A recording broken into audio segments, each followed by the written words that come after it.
बड़े चेहरे आपको दिख रहे हैं। संपर्क रहता है। अब भाई वीरेंद्र, ये अब संभावित है, ये आगे आरजेडी वाले हैं, आरजेडी के भाई वीरेंद्र आगे हैं। और यहां पर आप देखिए चंद्रशेखर आरजेडी के आगे हैं मधेपुरा के अंदर। ये बड़ी सीटें हैं, वीआईपी सीटें हैं जिसकी हम बात कर रहे हैं जेडीयू की कैंडिडेट से। इसके अलावा बीजेपी के संजय सरावगी आगे है। इसके अलावा राजद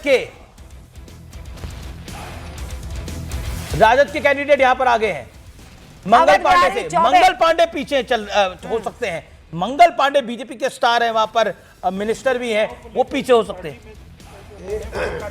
नहीं कोई सारे। अच्छा संजय जी जरा बताइए, जो सिटिंग एमएलए हैं उनकी स्थिति इस वक्त बहुत अच्छी तो नहीं आंकी जा रही है। बहुत से ऐसे हैं ये एंटी इनकम्बेंसी उनके लिए जरूर काम कर रही है। रामकृपाल जी बस आ रही 30 सेकंड में। संजय जी मैं बोलूं? नहीं संजय जी 30 सेकंड फिर मैं आ रही। देखिए, दो चीज होती है। एक, कई बार एंटी इनकम्बेंसी होती है और कभी कभी ऐसा होता है कि मुख्य जो चेहरे हैं मोदी या नीतीश कुमार के नाम पे अंत में वोटर मतलब मैंने देखा है ग्राउंड पे कि उनको गाली देते हुए भी अंत में जाकर के कमल पे या तीर पे वो वोट कर देता है।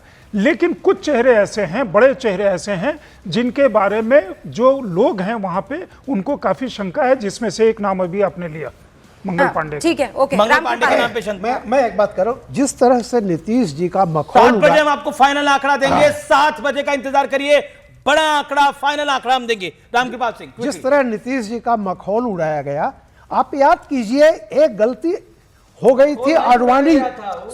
भाई प्लीज दिखाया गया, डायरेक्ट देख रहे थे, लाइव टेलीकास्ट होता था, इसमें देखा गया। हम आपके बीच में नहीं बोले, वो बस सफाई दे रहे हैं सर। मैं केवल ये सच्चाई है। मैं केवल ये कह रहा हूँ, मीडिया में चलाया गया, चलाया नहीं गया तो वो तो किए थे। मैं बताऊं, विधानसभा में उन्होंने जो बोला था, मीडिया के सामने बोला था, हमको बोलने स्टेज पर बोला था। बिल्कुल आपकी बात नहीं, आपकी बात सही है कि बोला था, लेकिन मखौल तो उड़ाया गया ना उनका। पूरे कैंपेन में मखौल उड़ाया गया। सच्चाई को मखौल थोड़े कहा जाता है। सच्चाई तो रियलिटी होता है। दोबारा बोलिए, मैं तो कह रहा हूं बोलते रहिए। मैं किसी के बीच में नहीं बोलता हूं, प्लीज। आडवाणी जी ने मनमोहन सिंह को 2009 में यही कहा था, कमजोर प्रधानमंत्री, निर्णायक नेता, मजबूत याद कीजिए। और उसका लाभ उनको इतना मिला था कि पंजाब जहां पर बिल्कुल वो स्थिति नहीं थी, पूरी तरह से उनका वो हुआ। नीतीश कुमार जी एक ऐसी पर्सनालिटी है, 100 सभाएं की हैं नीतीश कुमार ने, 100। आप देख लीजिए, मोदी से ज्यादा सभाएं की बिहार में। जिस आदमी को कहा गया कि ये बिल्कुल फिजिकली फलाना हो गए हैं, 100 सभाएं नीतीश कुमार जी ने की हैं। और उनका भी एक बेटा है जिसका लोग नाम नहीं जानते हैं, निशांत। और जो सामने भावी मुख्यमंत्री है, उसने जो अभी नॉमिनेशन दाखिल किया है, 9 करोड़ की संपत्ति उनकी है और उनके भाई की 3 करोड़, यानी 12 करोड़ की इन लोगों की है। और नीतीश कुमार के उस बेटे को निशांत का कहीं कोई नाम नहीं जानता है। नहीं किसी ने, ये बड़ा फर्क है। नहीं ये संपत्ति पर मुख्यमंत्री तय होगा। वो 14 वोट पर क्या होता है, परिवारवाद कार्यशैली पर होता है, नेतृत्व करने की क्षमता पर होता है। परिवारवाद मोदी और नीतीश बनाम लालू तेजस्वी। राजकुमार जी एक बात आप तो देख रहे हैं, हम लोग भी ग्राउंड पर लगातार थे ना। मैं एक बात आपको बताती हूँ। एक महिला को मैंने कहा कि किसको वोट करोगी, तो उसने नाम लिया है ना, नीतीश जी का। तो मैंने कहा काहे तुम नीतीश को वोट करोगी, 19 साल से बैठे हैं, तुम्हारे यहाँ पर ये हो रहा है वो हो रहा है। 10 तरीके की मैंने उसको बातें बताई। मैंने कहा वो लोग बोल रहे हैं कि बीमार हो गए हैं, उनकी तबीयत ठीक नहीं है। तो उसने पता है आपको, मुझे डपट दिया और उसने ये कहा कि वो बीमार किसके लिए हुए हैं, हमारे लिए ही हुए ना। 19 साल से किसके लिए काम कर रहे हैं हमारे। ये मैं किसी और की बात नहीं कह रही हूँ सर। उस औरत ने मुझे कहा, मैं बस आपको रिपीट करके बता रही हूँ। मतलब आपने एक महिला से पूछा, राजकुमार जी, मैं ये 100 महिलाएं से मिले हैं, हम भी मिले हैं। उन्होंने कहा कि महिला के लिए कुछ नहीं किया। 14 तरीके जाएंगे, दूध का दूध और पानी का पानी हो जाएगा। मैं कह रहा हूँ यह पर्सनल बैटल कोई नहीं है। मेरा निवेदन है कि हम आंखों पे फोकस करें। आपसे रेजोनेट करती है। मैं कह रही हूँ सारी महिला ऐसा नहीं सोचती होगी, सही बात है। लेकिन आप उस बात को समझिए, उस महिला के दिमाग में इंप्रेशन क्या है कि इसने अपने घर के लिए नहीं किया, अपने बच्चों के लिए नहीं किया, अपने बीवी के लिए नहीं किया, अपने भाई के लिए नहीं किया, अपनी पार्टी के लिए नहीं किया। इसने केवल और केवल बिहार के लिए। नीतीश बाबू को सिंपैथी वोट मिल रहा है, करुणा वाला वोट करुणा वाला वोट मिल रहा है। और वो किया है जी, उस आदमी ने अपने देखिए को काम खपाया किया है, बिहार के वो लिए। काम किया है, उसी का इम्पैक्ट है, बिहार वो के वोट लिए खपा है, उसने। उसको डिनाई नहीं करा जा सकता। एक सेकंड, प्रति एक व्यक्ति सेकंड, आय में क्यों एक कम है सेकंड, यार? अगर देखिए काम मुझे किया है तो मेरा डेवलप होना निवेदन चाहिए है ना, उद्योग बनना चाहिए ना, अरे बिल्कुल कारखाने लगने देखिए, चाहिए, तू-तू मैं आज बिजली तू-तू मैं का दिन नहीं इसका। है। एक सेकंड रंजन साहब, राजन साहब, तू मैं का दिन नहीं है राजकुमार जी। मैं इसलिए बोल रहा हूं, तो एक फैक्टर है, नीतीश कुमार को जितना टारगेट किया गया, नीतीश कुमार को उतना बेनिफिट हुआ है इस चुनाव में। एग्जिट पोल में तो यही नजर आ रहा है। फिर भी एग्जैक्ट पोल का हम 14 तारीख को राजकुमार जी इंतजार करेंगे और आपको शुभकामनाएं दे रहे हैं कि अच्छा प्रदर्शन हो आपका भी। लेकिन 2-3 चीजें बहुत अहम है, जैसे अवध में हराया, मगध में हराएंगे।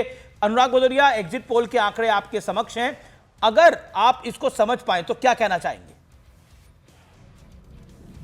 देखिए, एग्जिट पोल पे हम लोग चर्चा कर रहे हैं, हमारे कुंठित पत्रकार हैं वो परिवारवाद पे चले गए।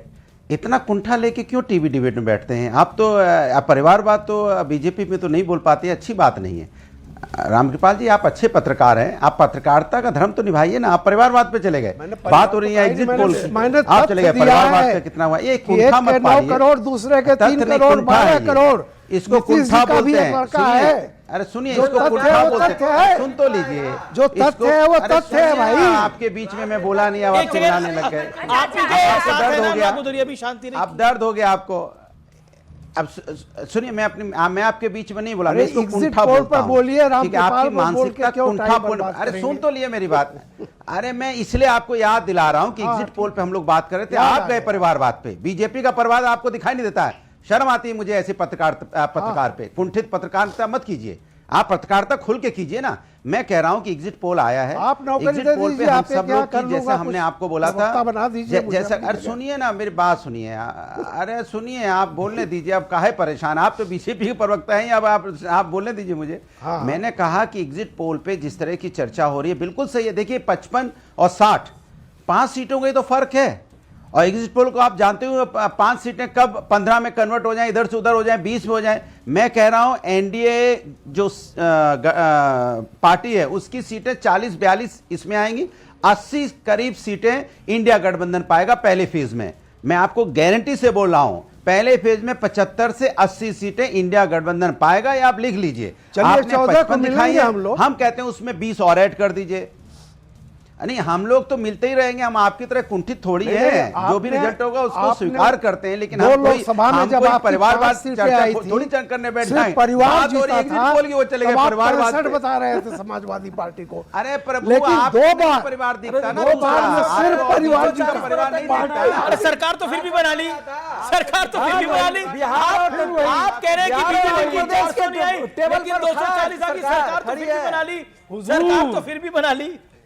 1 रन से जीती है या 50 रन से जो ट्रॉफी ले गया, अरे आप जीत लगातार जीत होती है। पत्रकार महोदय, आप लगातार मोदी- बोलेंगे तो मैं कैसे मोदी बोलूंगा? पंद्रह रामकृपाल जी, बिहार का आप जेडीयू का जल्दी से समर्थन चिट्ठी दे हो। दीजिए।